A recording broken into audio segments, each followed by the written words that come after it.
আলহামদুলিল্লাহি রাব্বিল আলামিন ওয়াসসালাতু ওয়াসসালামু আলা সাইয়্যিদিল মুরসালিন আম্মা বা'দ ফাআউযু বিল্লাহি মিনাশ শাইতানির রাজীম বিসমিল্লাহির রহমানির রহিম আসসালাতু ওয়াসসালামু আলাইকা ইয়া রাসূলুল্লাহ আসসালাতু ওয়াসসালামু আলাইকা ইয়া হাবিবাল্লাহ আসসালাতু ওয়াসসালামু আলাইকা ইয়া নবিয়াল্লাহ ওয়া আলা আলিকা ওয়া আসহাবিকা ইয়া নূরাল্লাহ। মাদানী চ্যানেলের দর্শকবৃন্দ, কাছে কিংবা দূর থেকে, দেশ কিংবা প্রবাস থেকে যারাই আমাদের সাথে আছেন সবাইকে জানাই একরাশ প্রীতি ও শুভেচ্ছা। ইতিমধ্যে ঈদের আবহ, ঈদের আনন্দ শুরু হয়ে গেছে। আমাদের খামারি যারা আছেন তারা তাদের গরুগুলো কুরবানির হাটে নিয়ে যাচ্ছেন। অসংখ্য ইসলামী ভাই কুরবানির পশু ক্রয় করার প্রস্তুতি নিচ্ছেন। আর এই কুরবানির সাথে যার নামটি ওতপ্রোতভাবে জড়িয়ে আছে তিনি হচ্ছেন হযরত সাইয়্যিদুনা ইব্রাহিম আলাইহিস সালাতু ওয়াস সালাম। আমরা শুনব এই অনুষ্ঠানে হযরত সাইয়্যিদুনা ইব্রাহিম আলাইহিস সালাতু ওয়াস সালাম এর জীবনী সম্পর্কে, তার জন্ম, তিনি কিভাবে লালিত পালিত হয়েছেন, কিভাবে দ্বীনের দাওয়াতকে পৌঁছে দিয়েছেন সকলের কাছে। এই দ্বীনের দাওয়াতকে পৌঁছে দেওয়ার ক্ষেত্রে তিনি কি বাধার সম্মুখীন হয়েছেন, কিভাবে তিনি মানুষকে বুঝিয়েছেন, কি দলিল প্রদান করেছেন এবং তার ব্যাপারে কোরআনে পাকের মধ্যে আল্লাহ পাক কি ইরশাদ করেছেন, তার কি বৈশিষ্ট্য রয়েছে, কি মাহাত্ম্য ও মর্যাদা রয়েছে, এর সব কিছুই আমরা জানব এই অনুষ্ঠানের মধ্যে। সুতরাং আপনাদের নিকট আরজ থাকবে এই অনুষ্ঠানের শুরু থেকে শেষ পর্যন্ত মাদানী চ্যানেলের সাথেই থাকবে প্রতিটি পরতে পরতে শিক্ষণীয় বিষয়, নানান জানা অজানা তথ্য। আর এর জন্যই আমাদেরকে কি করতে হবে? মনোযোগ সহকারে অনুষ্ঠানটি দেখতে হবে। আজ শুরু হচ্ছে প্রথম এপিসোড, প্রথম পর্ব। যে পর্বে আমরা শুনব তার জন্ম, তিনি কিভাবে লালিত পালিত হয়েছেন, তার বৈশিষ্ট্য কী ছিল, এই বিষয়গুলো নিয়ে আসুন শুরু করা যাক। তবে শুরু করার পূর্বে আসুন আমরা দুরূদ শরীফের একটি ফজিলত শ্রবণ করে নিই। প্রিয় নবী রাসূল আরবি সাল্লাল্লাহু আলাইহি ওয়াসাল্লাম ইরশাদ করেছেন, ইন্না লিল্লাহি মালাইকাতান সাইয়াহিনা ফিল আরদি ইউবাল্লিগুনি আন উম্মাতিস সালাম। নিশ্চয় আল্লাহ পাকের এমন কিছু ফেরেশতা রয়েছে যারা জমিনে বিচরণ করে, এই জন্যই যে আমার উম্মত যে আমার প্রতি সালাম পাঠ করে তা যেন আমার নিকট পৌঁছে দিতে পারে। আজও আল্লাহ তাআলার এক জমিনের টুকরোর মধ্যে দাঁড়িয়ে আছি। এখানেও হুজুর সাল্লাল্লাহু আলাইহি ওয়াসাল্লামের প্রতি দুরূদ শরীফ পাঠ করব। আর আমাদের বিশ্বাস এই দুরূদ শরীফ হুজুর সাল্লাল্লাহু আলাইহি ওয়াসাল্লামের রওজা পাকে পৌঁছে যাবে। সুতরাং আপনারাও যেখানে আছেন, আল্লাহ তাআলার যে জমিনের যেই অংশের মধ্যে বসে আছেন, দেখছেন, শুনছেন, সকলে আমরা একসাথে পড়ি সাল্লু আলাল হাবিব সাল্লাল্লাহু তাআলা আলা মুহাম্মদ সাল্লাল্লাহু আলাইহি ওয়াসাল্লাম। জি, আমরা শুরুতেই শুনব হযরত ইব্রাহিম আলাইহিস সালাতু ওয়াস সালাম এর পরিচয়। তার নাম কি ছিল, নামের অর্থই কি রয়েছে এবং এই নামের সাথে আরও সামঞ্জস্যপূর্ণ কি নাম ছিল। হযরত সাইয়্যিদুনা ইব্রাহিম আলাইহিস সালাতু ওয়াস সালাম এর প্রসিদ্ধ নাম হচ্ছে ইব্রাহিম। এই ইব্রাহিম নামটি তৈরি হয়েছে আবুন রহিমুন থেকে, অর্থাৎ দয়ালু পিতা। আবুন মানে পিতা, রহিমুন মানে দয়ালু। এই দুটো মিলে তৈরি হয়েছে ইব্রাহিম। আবুন রহিমুন থেকে ইব্রাহিম। তিনি যেহেতু অত্যন্ত দয়ালু ছিলেন, যেমন তার জীবনীর মধ্যে অধিকারে এই বিষয়টি দেখা যায়, অনুরূপভাবে তিনি অতিথিপরায়ণ ছিলেন, দানশীল ছিলেন, দয়া ও করুণা ছিল তার প্রসিদ্ধ এক বিষয়। এই কারণেই তাকে ইব্রাহিম বলা হয়। পুরাতন আহাদ নামার বিভিন্ন জায়গায় তার নাম এভাবে উল্লেখ রয়েছে: ইব্রাম, ইব্রাহিম, ইব্রাহাম, বারাহিম, বারাহিমা। অর্থাৎ ইব্রাহিম, এই যে হার মধ্যে টান রয়েছে, এটা তো তার প্রকৃত নাম, এই নামে আমরা চিনি। আবার কোথাও কোথাও ইব্রাহিম, হার মধ্যে টান নেই, এই বিষয়টিও রয়েছে। তো এর সবগুলোই হচ্ছে ইব্রাহিমেরই বিভিন্ন আকৃতি। অর্থাৎ তার যে নাম ইব্রাহিম রয়েছে, এই নামেরই বিভিন্ন আকৃতি হচ্ছে এই যে নামগুলো বললাম, ইব্রাম, ইব্রাহামা, এই বিষয়গুলো। তার নসবনামা কি রয়েছে, তার যে বংশ পরিচয়, সেটা যে নূহ আলাইহিস সালাতু ওয়াস সালামের সাথে মিলিত হয়েছে, সেটা কিভাবে মিলিত হয়েছে।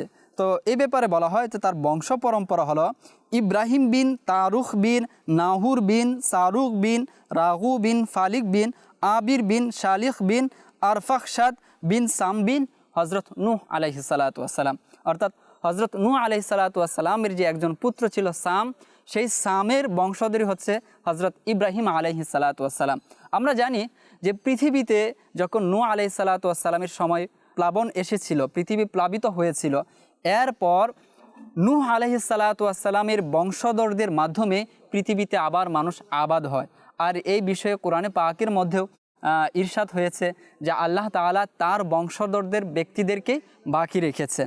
তো ইব্রাহিম আলাইহিস সালাতু ওয়াসসালামও হজরত নূহ আলাইহিস সালাতু ওয়াসসালাম এর বংশধরের একজন ছিলেন। তার নামের পর যে বললাম ইব্রাহিম বিন তারুখ, অনেকে বলে থাকে তার পিতার নাম তো আজর। এ ব্যাপারে পরবর্তীতে ডিটেলস আরও আলোচনা হবে। তবে সতর্কতা স্বরূপ এখানে বলেছেন যে কেউ কেউ হজরত ইব্রাহিম আলাইহিস সালাতু ওয়াসসালামের পিতার নাম আজর লিখেছেন, যা সঠিক নয়। সঠিক তথ্য হলো আজর তার পিতা ছিলেন না, বরং ছিলেন তার চাচা। তার পিতা ছিলেন মুমিন একাত্মবাদী, অন্যদিকে তার চাচা ছিল কাফের ও অমুসলিম। আমরা শুনলাম তার যে নাম ছিল এ নামের অর্থ কী রয়েছে এবং তার নসব নামে অর্থাৎ বংশ পরম্পরা। এখন আমরা শুনবো তার উপনাম কী ছিল, এই উপনামগুলো তিনি কিভাবে পেয়েছেন সেটারও হিস্টোরি রয়েছে। তবে প্রথমে আমরা উপনামগুলো শুনে নিই। তিনি এতই অতিথিপরায়ণ ছিলেন যে তার উপনাম ছিল আবু দিফান, অর্থাৎ অত্যন্ত মেহমানদারি, অতিথিপরায়ণ। আল্লাহ তাআলা তাকে এই সম্মানও দান করেছেন যে তার পরে আসা সকল নবী তার বংশধর। এই কারণেই তার অন্য আরও একটি উপনাম হলো আবুল আম্বিয়া। সুবহানাল্লাহ, চমৎকার দুইটি উপনাম রয়েছে। আর দুইটি উপনামের মধ্যে তার বৈশিষ্ট্য, তার মাহাত্ম্য, তার মর্যাদাও কিন্তু জড়িয়ে আছে। আবু দিফান, কখন এই উপাধিটা বান্দা লাভ করতে পারে, অতিথি পরায়ণ কতটা হলে পরে এই উপাধিটা পাওয়া যায়, আমরা শুনবো তার মেহমানদারি কীরকম ছিল কোনো একটি পর্বের মধ্যে। এর পাশাপাশি আবুল আম্বিয়া, এটা আল্লাহ তাআলার পক্ষ থেকে এক অনেক বড় নিয়ামত ছিল তার উপর। তার পরবর্তীতে এই জমিনের মধ্যে মানুষকে হেদায়াত এর রাস্তা দেখানোর জন্য, মানুষকে সঠিক দিশা দেখানোর জন্য, মানুষকে আল্লাহমুখী করার জন্য, মানুষকে একাত্মবাদী হওয়ার জন্য যে সকল মহান পুরুষগণ পৃথিবীতে এসেছেন, যে সকল নবী রসুলগণ পৃথিবীতে এসেছেন, প্রত্যেকেই তার বংশধর ছিল। আর এই কারণে তাকে আবুল আম্বিয়া বলা হতো, অর্থাৎ সকল নবীদের পিতা। এটা অনেক বড় একটি মর্যাদা যা হযরত সাইয়্যিদুনা ইব্রাহিম আলাইহিস সালাতু ওয়াসসালাম এর সাথে জড়িয়ে রয়েছে। আমরা জানি কোরআন এক মহান গ্রন্থ। এই গ্রন্থের মধ্যে মানব জীবনের যাবতীয় বিষয় আলোচনা করা হয়েছে, সকল কিছু রয়েছে। ছোট্ট একটি গ্রন্থ, কিন্তু এই গ্রন্থের মধ্যে এমন কোনো বিষয় নেই আল্লাহ তাআলা আলোচনা করেননি। আল্লাহ তাআলা নিজেই ইরশাদ করেছেন যে এর মধ্যে ছোট থেকে ছোট, বড় থেকে বড়, সূক্ষ্ম থেকে সূক্ষ্ম সব কিছু আমি আলোচনা করে দিয়েছি। এই কোরআনে পাকের মধ্যে হযরত সাইয়্যিদুনা ইব্রাহিম আলাইহিস সালাতু ওয়াসসালামের নাম কতবার এসেছে? আল্লাহু আকবার কবীরা। হযরত সাইয়্যিদুনা ইব্রাহিম আলাইহিস সালাতু ওয়াসসালাম এর নাম পবিত্র কোরআনের মধ্যে 56 বার এসেছে। অর্থাৎ তার জীবনের মধ্যে থেকে উম্মতের জন্য শিক্ষণীয় বিষয় অসংখ্য রয়েছে। এই নাম আসাটার উপর ভিত্তি করে আমরা বুঝতে পারি, অনুধাবন করতে পারি যে আল্লাহ পাক তার জীবনের মধ্যে উম্মতের জন্য কি কি শিক্ষণীয় বিষয় রেখেছেন, কতটা শান ও মাকাম তার রয়েছে যে তার নাম নিয়ে আল্লাহ পাক আলোচনা করেছেন 56 বার। এবং এই কোরআনের মধ্যে তার 5টি গুণের কথা উল্লেখ করা হয়েছে। নাম্বার 1 খলিল, অর্থাৎ অন্তরঙ্গ বন্ধু। নাম্বার 2 হালিম, অর্থাৎ অত্যন্ত সহনশীল। নাম্বার 3 আওয়াহ, অর্থাৎ বিনয়ী ও রুদনকারী। নাম্বার 4 মুনিব, অর্থাৎ আল্লাহ তাআলার দিকে অত্যধিক প্রত্যাবর্তনকারী। নাম্বার 5 সিদ্দিক, অর্থাৎ সর্বদা সত্যবাদী। এই প্রত্যেকটা যে গুণ বৈশিষ্ট্য, যে 5টি বৈশিষ্ট্যর ব্যাপারে আল্লাহ পাক স্বয়ং কোরআনে পাকের মধ্যে আলোচনা করেছেন, এর এক একটি নিয়ে আলোচনা করা যায়। খলিল কোন পর্যায়ে হলে খলিল হওয়া যায়, কেন আল্লাহ তাআলা তাকে খলিল করেছেন, খিল্লাত যে বিষয়টি রয়েছে কোন পর্যায়ে গিয়ে হয়, আল্লাহ তাআলার সাথে তার বন্ধুত্ব কীরকম ছিল। আল্লাহু আকবার কবীরা। এরপর যদি দেখি হালিম, তিনি কতটা ধৈর্যশীল ছিলেন, সহনশীল কতটা ছিলেন। হ্যাঁ, আল্লাহ তাআলা যখন তাকে যে আদেশ দিয়েছেন লাব্বাইক বলে তিনি সেটা বাস্তবায়ন করেছেন, ধৈর্য ধারণ তিনি করেছিলেন, সেই বিষয়টি তার মধ্যে ছিল, যার কারণে আল্লাহ তাআলা তাকে হালিম বলেছেন। আওয়াহ, অর্থাৎ বিনয়ী ও রুদনকারী। তিনি অত্যন্ত বিনয়ী ছিলেন এবং অত্যন্ত কান্না করতেন, অধিকারে কান্না করতেন, আল্লাহ তাআলার নিকট প্রার্থনা করতেন, দোয়া করতেন, এই জন্য তাকে আওয়াহ বলা হয়েছে। এরপর মুনিব বলা হয়েছে, অর্থাৎ যে আল্লাহ তাআলার দিকে প্রত্যাবর্তন করে সম্পূর্ণ কাজ আল্লাহ তাআলার দিকে সুপুর্দ করে দেয়, আল্লাহ তাআলার উপরই ভরসা রাখে, ওই রকম ব্যক্তিকেই মুনিব বলা হয়। এরপর বলা হচ্ছে সিদ্দিক। সিদ্দিকের ব্যাপারে বলা হচ্ছে যে সিদ্দিক কোন ব্যক্তি হতে পারে, হ্যাঁ, সিদ্দিক কার উপর সাদিক আসে। তো যে ব্যক্তি প্রথমত শরীয়তকে মেনে নেয়, শরীয়তের যে বিষয়গুলো রয়েছে সেগুলোকে অন্তরে বিশ্বাস করে, লালন করে, বাস্তবায়ন করে, আল্লাহ পাক যা বলেছেন তার এদিক সেদিক না করা, যা বলেছেন সাথে সাথে লাব্বাইক বলে সেটা করে নেওয়া, এই যে বিষয়গুলো রয়েছে সর্বোপরি আল্লাহ তাআলার পক্ষ থেকে যা এসেছে সেটাকে সত্যায়ন করা, তো ওই ব্যক্তিকে বলা হয় সিদ্দিক। আমরা জানি হযরত সাইয়েদনা আবু বকর সিদ্দিক রাদিয়াল্লাহু তাআলা আনহু এর উপাধি হচ্ছে সিদ্দিক, তবে সেটা হচ্ছে এই উম্মতের মধ্যে তিনি ছিলেন সিদ্দিক, এই উম্মতের সবচেয়ে বড় সত্যবাদী। হ্যাঁ, এই যে হুজুর সাল্লাল্লাহু আলাইহি ওয়াসাল্লাম যে বিষয়গুলো নিয়ে এসেছেন সেগুলোর ক্ষেত্রে সবচেয়ে বড় সত্যায়নকারী ছিলেন হযরত সাইয়েদনা আবু বকর সিদ্দিক রাদিয়াল্লাহু তাআলা আনহু। তা আমরা শুনলাম হযরত সাইয়েদনা ইব্রাহিম আলাইহিস সালাতু ওয়াস সালাম, তার নাম কোরআনে পাকের মধ্যে এসেছে, তাকে আল্লাহ তাআলা কী কী বৈশিষ্ট্য কী কী উপাধি দ্বারা ধন্য করেছেন কোরআনে পাকের মধ্যে সেটাও শুনলাম, এবং এর পিছনে কী কী প্রেক্ষাপট রয়েছে সম্পূর্ণ একই অনুষ্ঠানে বলা তো সম্ভব নয়, ইনশাআল্লাহ আমরা পর্যায়ক্রমে সেই বিষয়গুলো শুনব। এখন আমরা শুনব তার জন্ম, তিনি জন্মলাভ কিভাবে করেছেন, তিনি কিভাবে লালিত পালিত হয়েছেন, সেখানেও কিন্তু মিরাকেল রয়েছে, সেখানেও কিন্তু মুজিজা রয়েছে, আল্লাহ তাআলার হিকমত রয়েছে, আল্লাহ তাআলা তাকে কতটা ভালোবেসেছেন সেই বিষয়গুলো এই ঘটনার সাথে জড়িত রয়েছে। হযরত সাইয়েদনা ইব্রাহিম আলাইহিস সালাতু ওয়াস সালাম আহওয়াজ অঞ্চলের সুস নামক স্থানে জন্মগ্রহণ করেন। পরে তার পিতা তাকে নমরুদের দেশ বেবিলনে নিয়ে আসেন।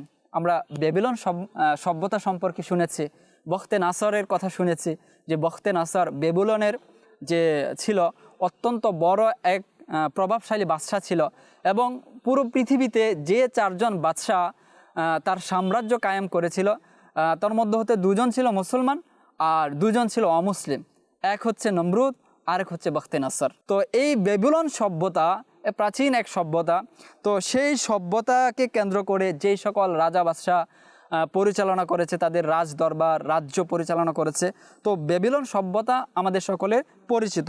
তো সেই বেবিলনে তার সম্মানিত পিতা তারুখ রহমাতুল্লাহ তাআলা আলাই তাকে নিয়ে আসেন। আল্লাহ তাআলা তাকে হিকমত ও প্রজ্ঞা দ্বারা ধন্য করেছিলেন এবং আসমান ও জমিনের যাবতীয় বস্তুর রহস্য অবলোকন করিয়েছিলেন, যেমনটা মহান রবের বাণী বিসমিল্লাহির রহমানির রহিম, ওয়া কাযালিকা নুরি ইব্রাহিমা মালাকুতাস সামাওয়াতি ওয়াল আরদ। আল্লাহ তাআলা ইরশাদ করেছেন, অর্থ কি, আর এভাবেই আমি ইব্রাহিমকে আসমান ও জমিনের বিশাল রাজত্ব দেখায় যেন সে নিশ্চিত বিশ্বাসীদের অন্তর্ভুক্ত হয়।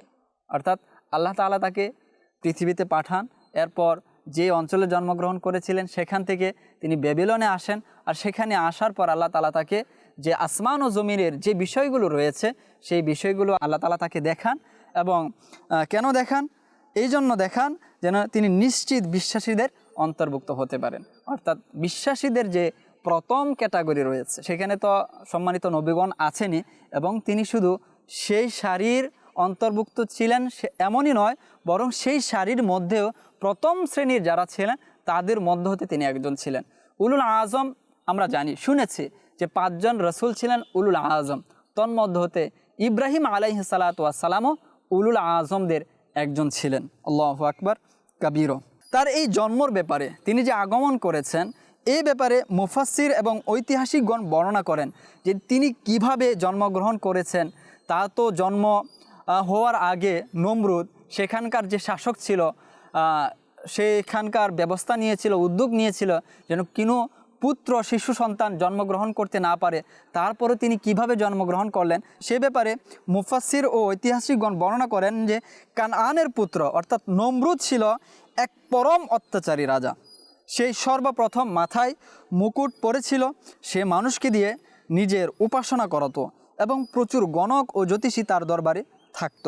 একদিন নমরুদ স্বপ্নে দেখল একটি নক্ষত্র উদিত হয়েছে, যার আলোতে সূর্য ও চাঁদের আলো ম্লান হয়ে গেছে। সে ভীত হয়ে গণকদের কাছে এর ব্যাখ্যা জানতে চাইল। তারা বলল, এই বছর আপনার রাজ্যে এমন এক পুত্র সন্তান জন্মগ্রহণ করবে যে আপনার রাজত্বের পতনের কারণ হবে এবং আপনার ধর্মের অনুসারীরা তার হাতে ধ্বংস হয়ে যাবে। যখন সে এই তাবির এই ব্যাখ্যা শুনতে পেল তখন মনের মধ্যে উদ্বিগ্ন তৈরি হয়ে গেল। এত সুন্দর রাজত্ব, এত কিছু, এত সম্মান, এত মর্যাদা, মানুষ তার উপাসনা করে। আর এই নমরুদের ব্যাপারে কি বলবো, আল্লাহ পাক তাকে কতটা সুন্দরভাবে তাকে লালন পালন করেছিল। যখন হজরত সাইদুনা আজরাইল আলাইহিসসালামকে আল্লাহ পাক প্রশ্ন করেছিল যে কোন মৃত্যুটা তোমার কাছে বেদনাদায়ক মনে হয়েছিল, তুমি তো অসংখ্য মানুষের জান কবজ করেছ, কার মৃত্যুটা তোমার কাছে কষ্টকর মনে হয়েছিল? তখন সাইদুনা আজরাইল আলাইহিসসালাম বলেন যে কিছু মানুষ সমুদ্রপথে যাত্রা করছিল, হঠাৎ তুফান এসে তাদের জাহাজকে উল্টে পাল্টিয়ে দেয়, মানুষ কাঠের তক্তা ধরে বাসছিল, সেই তক্তাগুলো ভেঙে যায়, অসংখ্য মানুষ সেখানে মারা যায়, তাদের রূহগুলো আমি কবজ করেছিলাম। সেখানে একজন মা ছিল এবং তার নবাগত শিশু সন্তান ছিল। তারা একটি কাঠের উপর আশ্রয় করে তারা সমুদ্র তীরে পৌঁছে গিয়েছিল। আমি এই বিষয়টিতে অত্যন্ত আনন্দিত হয়েছিলাম যে মা ও শিশু বেঁচে গিয়েছে, কিন্তু তখনই তোমার পক্ষ থেকে আদেশ এসেছে আমি যেন মা এর রূহ কবজ করি। তখন তার রূহ কবজ করাটা আমার মনে অত্যন্ত বেদনাদায়ক একটি বিষয় হয়ে দাঁড়িয়েছিল। তখন আল্লাহ তাআলা বলেন, কেন এই বিষয়টি তোমাকে বেদনা দিয়েছিল? তখন তিনি বললেন, এক তো এত কষ্টের পর তারা বেঁচে গিয়েছিল, তার সাথে একটি নবজাতক ছিল, এই নবজাতকের লালন পালন কে করবে? এই বিষয়টিকে কেন্দ্র করে আমি ব্যথিত হয়েছিলাম। তখন আল্লাহ তাআলা বলেন, সেই নবজাতককে তুমি জানো আমি কিভাবে লালন পালন করেছি? আমি বাঘিনীর মাধ্যমে তাকে দুধ পান করিয়েছি। বাতাস যখন তার উপর দিয়ে অতিবাহিত হতো, আমি বাতাসকে আদেশ দিয়েছিলাম যেন সে অত্যন্ত মনোরম হয়ে তার অতিবাহিত করে। কোনো বৃক্ষে ফল জন্ম নিলে সেই বৃক্ষকে আদেশ করতাম সে ফল যেন ওই নবজাতকের মুখে দিয়ে আসে। এইভাবে আমি তাকে লালন পালন করিয়েছি। অতঃপর যখন এই বেবিলনের বাদশা শিকার করতে যায়, তখন তাকে পায় এবং তাকে এনে সে যুবরাজ সেভাবে তাকে লালন পালন করে এবং এক পর্যায়ে এই বেবিলন রাজ্যের সে রাজা হয়। এভাবে আমি তাকে লালন পালন করেছি। অথচ সে কী করেছে? এত কিছুর পরও আমার অবাধ্য হয়েছে। শুধু অবাধ্য নয়, মানুষকে সে তার উপাসনা করতে বাধ্য করছে আমার উপাসনা ব্যতি রেখে। তো এই ছিল নমরুদ, যাকে আল্লাহ পাক এত সুন্দরভাবে লালন পালন করিয়েছিল। এত সম্মান, এত মর্যাদা সে কিভাবে ত্যাগ করতে পারে? সে কি পদক্ষেপ নিয়েছিল? এই ব্যাখ্যা শোনার পর, এই খবর শুনে সে বিচলিত হয়ে হুকুম দিল যে যে শিশু জন্ম নেবে তাকে যেন হত্যা করা হয় এবং পুরুষরা যেন নারীদের থেকে পৃথক থাকে। কিন্তু আল্লাহর তাকদিরকে কে পাল্টাতে পারে? হজরত ইব্রাহিম আলাইহিসসালাম এর মহিয়সী জননী গর্ভবতী হলেন। তার বয়স তখন অনেক কম হওয়ায় গর্ভধারণের বিষয়টি কেউ বুঝতে পারেনি। প্রসবের সময় নিকটবর্তী হলে তার মা এক নির্জন ভূগর্ভস্থ কক্ষে চলে যান, যা তার সম্মানিত পিতা শহর থেকে দূরে খনন করেছিলেন। সেখানে হজরত ইব্রাহিম আলাইহিসসালাম জন্মগ্রহণ করেন এবং সেখানেই অবস্থান করতে থাকেন। তহখানার অর্থাৎ সেই খনন যেখানে করেছিল সেটার দরজা পাথর দিয়ে বন্ধ রাখা হতো। প্রতিদিন মা এসে দুধ পান করিয়ে যেতেন এবং দেখতেন শিশু ইব্রাহিম নিজের আঙ্গুল চুষতেন আর সেখান থেকে দুধ নির্গত হচ্ছে। তিনি সেখানে খুব দ্রুত বড় হয়ে ওঠেন। আল্লাহু আকবার কবীরা। যে নমরুদ এত প্ল্যান, এত পরিকল্পনা যেন কোনোভাবেই শিশু জন্মগ্রহণ করতে না পারেন। তো আল্লাহ তাআলার তাকদীর কে পরিবর্তন করতে পারে? কে পাল্টাতে পারে? আল্লাহ তাআলা তার মায়ের গর্ভে তাকে পাঠান এবং তার লালন পালনের এক সুন্দর ব্যবস্থা করে দেন। তিনি আঙ্গুল চুষতেন, সেখান থেকে দুধ বের হতো আর সেটাকে পান করে তিনি খুব দ্রুত বড় হতে লাগলেন। এরপর তার গঠন আকৃতি কীরকম ছিল তার ব্যাপারে বলা হয় যে সেই গর্তের মধ্যে সেই খনন যেটা করা হয়েছিল সেখানে তিনি 7 বছর 13 বছর বা কেউ কেউ বলেছেন 18 বছর পর্যন্ত সেখানে তিনি ছিলেন। তো এরপর হযরত সাইদুনা ইব্রাহিম আলাইহিসসালাম বড় হন, সুঠাম দেহের অধিকারী হন। তো তার গঠন আকৃতি কীরকম ছিল সেই ব্যাপারে হুজুর সাল্লাল্লাহু আলাইহি ওয়াসাল্লাম কি বলেছেন? হজরত ইব্রাহিম আলাইহিসসালাম এর শারীরিক গঠন ও অবয়ব হুজুরপুর নূর সাল্লাল্লাহু আলাইহি ওয়াসাল্লাম এর সাদৃশ্যপূর্ণ ছিল। অর্থাৎ হুজুর সাল্লাল্লাহু আলাইহি ওয়াসাল্লাম এর যে সৌন্দর্য, এর যে গঠন ছিল, উচ্চতা ছিল, যে আকৃতি ছিল, রং ছিল, এই বিষয়গুলো হযরত সাইদুনা ইব্রাহিম আলাইহিসসালামের সাথে মিল ছিল। যেমনটা বুখারী শরীফের হাদিসে বর্ণিত আছে, হুজুরে আকদাস সাল্লাল্লাহু আলাইহি ওয়াসাল্লাম ইরশাদ করেছেন, তোমরা হজরত ইব্রাহিম আলাইহিসসালাম এর শারীরিক গঠন ও অবয়ব জানার জন্য তোমাদের এই সঙ্গী অর্থাৎ মুহাম্মদ মুস্তাফা সাল্লাল্লাহু আলাইহি ওয়াসাল্লামকে দেখে নাও। আর হজরত মুসা আলাইহিস সালাতু ওয়াসসালাম এর অবয়ব ছিল, গড়ন ছিল চিপচিপে দুবলা পাতলা এবং গায়ের রং ছিল গন্ধমি। তিনি একটি লাল উটের উপর সাওয়ার ছিলেন, যেটির নাকে খেজুরের ছালের রশি লাগানো ছিল। আমি যেন তার দিকে তাকিয়ে দেখছি যে তিনি আল্লাহু আকবার বলতে বলতে উপত্যকায় নামছেন। যে এখানে হযরত সাইয়েদুনা ইব্রাহিম আলাইহিস সালাতু ওয়াসসালাম এবং মুসা আলাইহিস সালাতু ওয়াসসালামের অবয়বের বর্ণনা রয়েছে। তো ইব্রাহিম আলাইহিস সালাতু ওয়াসসালামের অবয়বের বর্ণনা এক কথায় তিনি দিয়ে দিয়েছেন যে তার অবয়ব, তার গঠন আকৃতি সম্পর্কে যদি তোমরা জানতে চাও তাহলে তোমাদের যে সঙ্গী রয়েছে, হযরত মুহাম্মদ মুস্তাফা সাল্লাল্লাহু আলাইহি ওয়াসাল্লাম, তাকে তোমরা দেখে নাও। তার গঠন কীরকম রয়েছে, তার অবয়ব কীরকম রয়েছে, তার চেহারা কীরকম রয়েছে, তার ভ্রু কীরকম রয়েছে, চোখ কীরকম রয়েছে, চুল কীরকম রয়েছে, তার আকৃতি কীরকম রয়েছে, পা কীরকম রয়েছে, হাত কীরকম রয়েছে, এই বিষয়গুলো তোমরা দেখে নাও। তাহলে তোমরা হযরত সাইয়েদুনা ইব্রাহিম আলাইহিস সালাতু ওয়াসসালামের অবয়ব সম্পর্কে তোমরা জেনে যাবে যে তিনি কতটা সুন্দর দেহের অধিকারী ছিলেন, তার পবিত্র মুখ কতটা সুন্দর ছিল, তার অবয়ব কতটা চমৎকার ছিল। এর পাশাপাশি হযরত সাইয়েদুনা মুসা আলাইহিস সালাতু ওয়াসসালামের একটি বর্ণনা আমরা পাই যে তিনি কেমন ছিলেন, যে দুবলা পাতলা ছিলেন, হালকা গড়নের ছিলেন, এতটা স্বাস্থ্যবান ছিলেন না। কিন্তু প্রত্যেক নবীগণ কিন্তু ত্রুটি থেকে মুক্ত। তাদের যে দেহ যেটা ছিল এটা অত্যন্ত সুন্দর থাকতো এবং তাদের জন্য ওই দেহটা অত্যন্ত চমৎকারভাবে তাদের সাথে ফিট হতো। এটাই হচ্ছে আমাদের আকীদা ও আমাদের বিশ্বাস। এছাড়াও মুসলিম শরীফের বর্ণনায় এসেছে যে হুজুর সাল্লাল্লাহু আলাইহি ওয়াসাল্লাম ইরশাদ করেছেন, মেরাজের রাতে হজরত মুসা আলাইহিস সালাতু ওয়াসসালামের সাথে আমার সাক্ষাৎ হয়েছিল। তিনি শানুয়া গোত্রের লোকদের মতো ছিলেন, অর্থাৎ চিপচিপে শরীরের এবং চুল চিরুনি করা ছিল। এরপর ইরশাদ করলেন, হজরত ঈসা আলাইহিস সালাতু ওয়াসসালামের সাথে আমার সাক্ষাৎ হয়েছিল। তার উচ্চতা ছিল মাঝারি এবং গায়ের রং ছিল লালচে। তিনি এতটাই সতেজ উজ্জ্বল ছিলেন যেন মনে হচ্ছিল এইমাত্র গোসলখানা থেকে বের হয়েছেন। আর আমি হজরত ইব্রাহিম আলাইহিস সালাতু ওয়াসসালামকে দেখেছি এবং আমি তার সন্তানদের মধ্যে তার সাথে সবচেয়ে বেশি সাদৃশ্যপূর্ণ। আল্লাহু আকবার কাবীরা। কত চমৎকার এক বর্ণনা আমরা শুনলাম, যেখানে হজরত সাইয়েদুনা মুসা আলাইহিস সালাতু ওয়াসসালাম, ঈসা আলাইহিস সালাতু ওয়াসসালাম, তাদেরও আকৃতির এক বর্ণনা আমরা শুনলাম যে ঈসা আলাইহিস সালাতু ওয়াসসালামের চেহারা লালচে ভাব এরকম থাকতো যে তিনি মাত্র গোসল করে এসেছেন, অর্থাৎ সর্বদা পরিষ্কার পরিচ্ছন্ন একটি বিষয় ছিল তার সাথে। মুসা আলাইহিস সালাতু ওয়াসসালামের বর্ণনা আমরা শুনলাম। এরপর হযরত সাইয়েদুনা ইব্রাহিম আলাইহিস সালাতু ওয়াসসালামের যে রূপের বর্ণনা দিলেন, এক কথায় তিনি দিয়ে দিলেন যে ইব্রাহিম আলাইহিস সালাতু ওয়াসসালামের পর বনি ইসরাইলের মধ্যে অসংখ্য আম্বিয়া কেরাম এসেছে।